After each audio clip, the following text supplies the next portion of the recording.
response is... Mr. Clarke, if I may come in here, how do we get to that point of strengthening the institutions? Because the Constitution of the Federal Republic of Nigeria, in a way, sort of separates the institution of government from religion and ethnicity. We have the Character Commission, the Federal Character Commission, that ensures that issues of ethnicity are balanced out. The quarter system is supposed to be taken care of by reason of the Constitution. We also have issues where it's been said that religion is not part of governance, or is separate from state. But if we have the Constitution that's supposed to help all of these things be sorted out so that governance can be followed through, how do we ensure that that is taken into cognizance and effectively followed through? The 1999 Constitution has balances and all what you are talking about. They are there. The houses of assembly are there to monitor what the governor does. But in practical terms, does it happen? Look, I was telling somebody that there is no absolute immunity under the 1999 Constitution. Section 308 says a governor, you cannot charge him to court. You cannot charge him for anything he does. But that is wrong.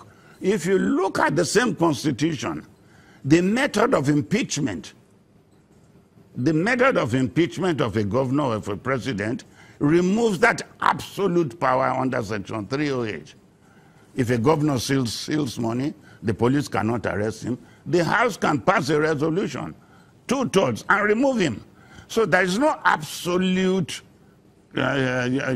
provision that says you cannot be charged. There are other ways. They are there. What you are talking about, they are in the Constitution.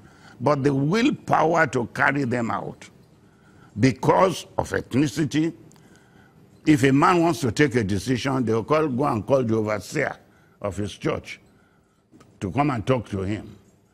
If an imam, if a Muslim does something, they go and call the imam. These are influences that create the problem we have.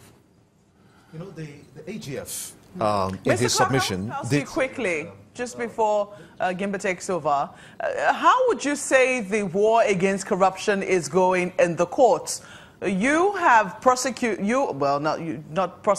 you've defended quite a number of clients in court, and before now you talked about how prosecution has to be specialized and that the federal government needs to get people who are specialized in prosecution. Are you beginning to see that in the quality of prosecution we're seeing in corruption cases?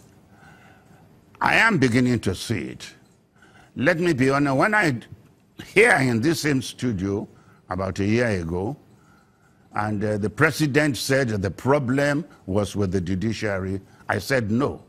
I challenged the EFCC, I challenged the Attorney General, and the first thing that happened was that the Attorney General called a meeting of all the DPPs in the Federation, and he started following it. You can see the difference. Look, let me be honest with you. Anywhere I go on this Justice Ademola's case, many people never gave us any chance that we could ever get him out. But because of the lacuna, we were able, as I said, cross-examination is the most important aspect of any trial. You win or lose your case when you cross-examine a witness, because that is where the truth comes out. And we were able, without even any technicality, free Justice Adeniji, just because of the lacuna that we discovered in the process of prosecuting. You brought a prosecutor who has never in his life prosecuted, who has been in the United Nations, who has just come back. What do you expect? You brought in witnesses who have already, as I said, declared himself the whistleblower, who had already gone before another fora to give evidence. That's double jeopardy. We brought all these are all technical points. So to answer your question, the point is still there that we are not making use, but less of senior advocates are now prosecuting cases. I'm happy to see that.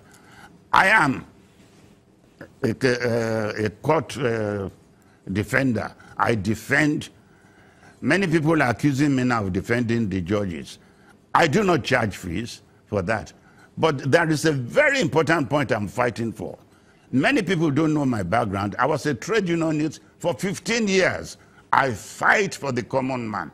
I joined the law profession at the age of 35. You would not believe it. And I'm at the pinnacle of my profession today. My fight is that you cannot just pick a judge, go into his chambers and take him to the court without first derobing him of that special. Can anybody go to the army barracks and go and pick a general? Mr. Robert Clarke, thank you so much indeed for, I'm afraid that that's where we're going to have to end it. Senior Advocate of Nigeria, Robert Clarke, thank you for talking to us on this very important topic of the Mainagate. It's my pleasure always. Sunrise Daily will be back after these messages. Join us again.